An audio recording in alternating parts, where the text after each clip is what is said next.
आपकी जो चीज़ें हैं, जो पानी का इस्तेमाल है खाना पकाने के लिए, उसका किस तरीके से आप करें, और जो चीज़ें आप सब्जियां और जो गोश्त वगैरह, उस सारी चीज़ों का हम बार बार इन चीज़ों पे क्यों फोकस करें? क्योंकि जो ह्यूमिडिटी और जो हीट टेम्परेचर होता है उसमें एक बैक्टीरिया कहलाता है ई कोलाई, वो बहुत ज़्यादा रिस्पॉन्सिबल है for GI infections, gastrointestinal infections हो गए, या इसके अलावा ये हो गया कि इसमें सबसे ज़्यादा चीज़ ज़रूरी है, आपने जैसे बताया ना, मादनियात आपकी बॉडी से खारिज हो रहा है, तो आपने जब नींबू पानी बनाना है तो उसमें आपने थोड़ा सा शक्कर या गुड़ का इस्तेमाल करके और नमक भी डालें, ताकि जो आपकी बॉडी से सोडियम वगैरह पास आउट हो गया है, ग्लूकोज जो रिलीज हो गया है, वो आपका रिप्लेनिश होना शुरू हो जाएगा। नौशीन अब्बास साहिबा ने हमें ज्वाइन किया। नौशीन साहिबा, thank you so much for your time. Ma'am, सबसे पहले तो ये जानना चाहते हैं जी कि मानसून के मौसम में अब क़ुव्वत मुदाफ़त को मजबूत रखने के लिए कौन सी ग़िज़ाएं ज़्यादा मुफीद हैं?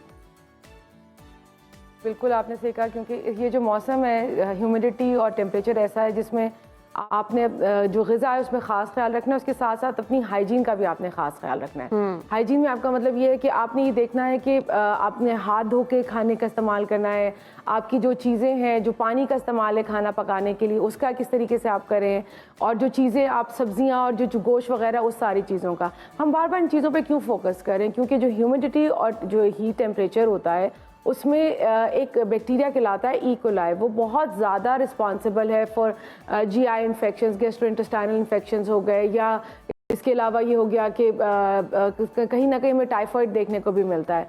सो आपने कोशिश करनी है कि इस मौसम में आपने एक तो स्ट्रीट फूड नहीं खाना, जो रोड साइड फूड होता है उसका आपने ख़ास ख्याल रखना है। क्यों? क्योंकि जो रोड साइड फूड होता है, एक तो टेम्परेचर, ह्यूमिडिटी है, वो एक ऐसे कंटेनर में, वहाँ पे वेंटिलेशन प्रॉपर नहीं हो रही होती, वो जिस एनवायरनमेंट में पका है आपको नहीं पता, जिसकी वजह से उसके अंदर टेम्परेचर चेंजेस जब आते हैं तो मुख्तलिफ बैक्टीरिया ग्रो करना शुरू कर देते हैं, तो वो एक आपका जनरली वाइस बनते हैं। कच्चे खाने या रॉ सब्जियां या फ्रूट उठा के फ़ौरन से इस तरह नहीं खाने, वो भी आपको पेट ख़राब की तरफ लेके जा सकते हैं, डायरिया की तरफ लेके जा।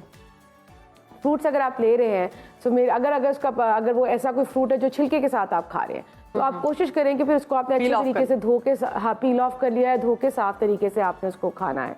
और उसके अलावा ये है कि आपने पानी के इंटेक का खास ख्याल रखना है, क्योंकि ह्यूमिडिटी है, आपने जैसे मेंशन किया, पसीना, सारी चीज़ें बहुत ज़्यादा है, पानी, जिस्म से पानी का अखराज ज़्यादा हो रहा होता है, तो आपने अपने हाइड्रेशन लेवल्स को मेंटेन करने के लिए एक तो सादा पानी है आपके पास। अगर आपको लगता है कि आपके एनर्जी लेवल्स लो हो रहे हैं और आप बहुत जल्दी फील करते हैं कि ओ यार वैसी एनर्जी नहीं रही जैसे पैसे, तो आप नींबू पानी का इस्तेमाल भी इसमें कर सकते हैं।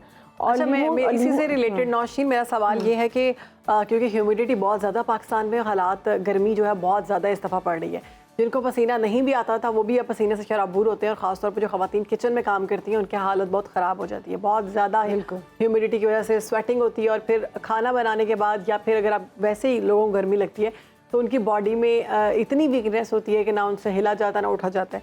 तो नींबू पानी के अलावा और कौन कौन सी चीज़ें हैं जो हम कर सकते हैं? अच्छा, जब क्योंकि अभी नींबू पानी, इसमें सबसे ज़्यादा चीज़ ज़रूरी है, आपने जैसे बताया ना, मादनियात आपकी बॉडी से खारिज हो रहा है, तो आपने जब नींबू पानी बनाना है तो उसमें आपने थोड़ा सा शक्कर या गुड़ का इस्तेमाल करके और नमक भी डालें, ताकि जो आपकी बॉडी से सोडियम वगैरह पास आउट हो गया है, ग्लूकोज जो रिलीज हो गया है, वो आपका रिप्लेनिश होना शुरू हो जाएगा। अगेन जब बात करते हैं तो मैं हमेशा कहती हूँ ह्यूमिडिटी में हमेशा लाइटर फ्रूट्स रखें, लाइटर ड्रिंक्स रखें। तो आपने ये भी करना है कि आपने फ्रूट अगर कोई ले लिया, जैसे कि आड़ू है, तो आड़ू को आप उसको उसकी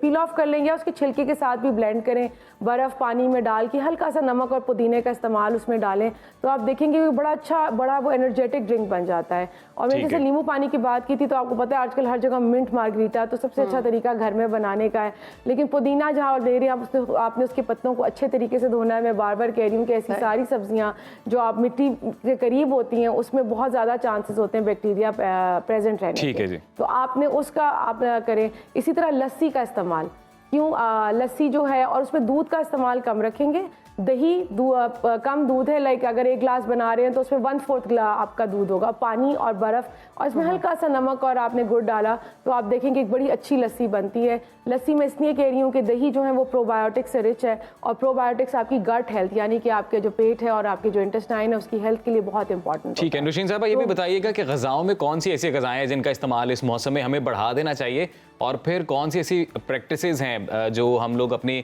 खानों को महफूज करने के लिए अपनाते हैं, जिनका एहतियात करना चाहिए इस मौसम में बिलखसूस?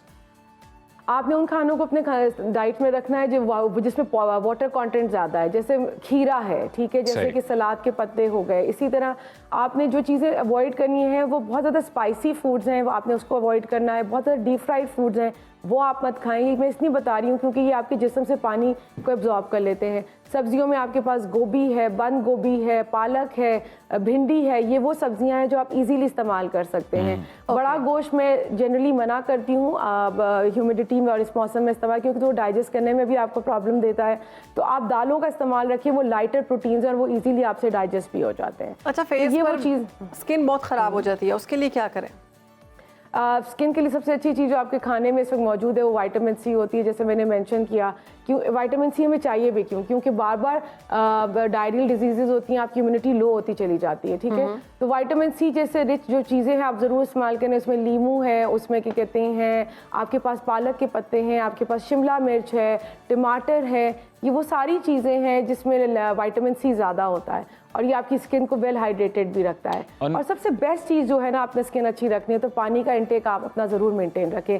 8 to 10 glasses being a normal individual आपके लिए ये रिकमेंडेड है। नौशीन साहबा, जो बच्चे अब स्कूल जाएंगे उनके हवाले से भी बता दीजिएगा कि टिफ़िन, परफेक्ट टिफ़िन क्या होना चाहिए जो साथ माएँ बना के दे बच्चों को फॉर लंच? परफेक्ट टिफिन तो कुछ नहीं होता, क्योंकि आपको पता है बच्चे इतने पिकी ईटर होते हैं। लेकिन आई ऑलवेज टेल पेरेंट्स कि आप ना एक लंच बॉक्स को अगर 4 हिस्सों में डिवाइड कर लें। 4 हिस्सों का मतलब है कि एक में आपने उनको अगर कोई ब्रेड या पराठा बना के दिया है, मैं तो सबसे अच्छा तरीका है कि आप उनके अंडा किसी भी तरीके से उनके लंच में ज़रूर दें, और ये आपकी प्रोटीन्स हो गए, ठीक है। या कोई फिर जैसे कबाब हो गया या सी कबाब घर का बना हुआ हो गया, वो आपने दिया। एक जो आपका पार्ट होगा वो फ्रूट है, एनी फ्रेश फ्रूट जो कि फ्रोजन ना हो और जो ख़राब ना हो लंच बॉक्स में, वो ज़रूर दें। एंड सिंस बच्चों को आपने एक एक्साइटमेंट देनी होती है, तो जो उनका 4th पार्ट उनका होता है, हमेशा उसमें एक ट्रीट होनी चाहिए। Treat can be anything which they like. It can be a small piece of chocolate, a small candy or something. But उसका ये होगा कि अगर तुम अपनी तीनों चीज़ें खा लोगे अपने लंच बॉक्स में, तो ये चीज़ तुम्हें रोज़ाना मिलेगी। So this is a very attractive way of encouraging kids to have a healthy meal, और साथ ही आप उनको एक ट्रीट भी दे रहे हैं। ठीक है, ओके। और बच्चों के लिए बताइएगा कि बच्चे इस मौसम में खेलते ही बहुत ज़्यादा हैं, उनको भी स्वेटिंग होती है, तो पानी बहुत ज़्यादा मिकदार में पीते हैं, तो ये ठीक है उनके लिए? पानी उनके लिए बिल्कुल अच्छा है। दूसरा ये कि जो उनकी वाटर बॉटल्स है उसकी सफाई का खास ख्याल रखें। क्योंकि वो एक बहुत ऐसा सोर्स है, क्योंकि बच्चे बार बार मुंह लगाते हैं, उसकी जो बॉटल की ओपनिंग होती है उस साइड पर ढेर सारे बैक्टीरियाज हो जाते हैं। तो क्योंकि ऑफ कोर्स वो बार बार मुंह लग रहा है, तो आपने उसको अच्छी तरीके से वॉश करना है और उसको हवा में सुखाना है।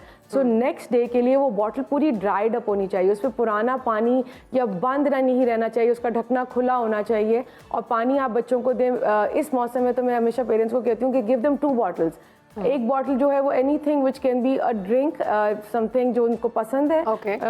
नींबू पानी हो गया, जूसेस हो गए, कोई ऐसी फ्रेश जूसेस हो गए जो वो मैनेज कर, और एक उनका सादा पानी साथ में होना चाहिए, क्योंकि पानी ऑफ कोर्स वो जी। दूध और दही के हवाले से डेयरी प्रोडक्ट्स जो हैं वो उसके हवाले से क्या हदायत जाती है? वो आप लंच में नहीं दे सकते, क्योंकि ह्यूमिडिटी है, टेम्परेचर डिफरेंट हो जाता है, बॉटल बंद होती है, तो उसमें दूध भी ख़राब हो सकता है और दही भी ख़राब हो सकता है। बट येट अगर बच्चे आप घर पे हैं, शाम में उनका मिल्क शेक बना के उनको दें, उनके लिए कोई स्मूदी बनाएं तो उसमें दही डाल दें, तो वो चीज़ें जो बच्चे आसानी से खा लेंगे और उनको पता भी नहीं चलेगा कि उनकी मिल्क शेक में क्या क्या चीज़ें एडेड हैं, दे कैन हैव इट। अच्छा नौशीन साहब, आप ये भी बताइएगा कि मॉनसून तो वैसे थोड़ा स्वेयर वेदर होता है, तो जो ऐसे लोग जिनकी कोई मेडिकल कंडीशंस हैं, बिलखसूस जो एस्थमेटिक हैं, उनको किन चीज़ों का ख्याल करना चाहिए? कौन सी जो फूड्स हैं उनसे परहेज़ करना चाहिए, कौन से खाने चाहिए? अच्छा देखो, अगर जो पेशेंट एस्थमेटिक हैं, चीज़ें जिनकी इम्यूनिटी लो है, जो बार बार बीमार होते हैं, उनके लिए ना हमेशा से ना उनकी इस फ़ौरन मौसम में नहीं, एटलीस्ट उन्हें पता है कि मानसून इज कमिंग, तो उससे 2 से 3 महीने से पहले वो रिजीम अपनी शुरू कर दें, जिसमें विटामिन सी का इस्तेमाल है, विटामिन बी, B12, विटामिन के, ये बहुत इंपॉर्टेंट चीज़ें हैं, मिनरल्स हैं, इसमें आयरन है, मैग्नीशियम है।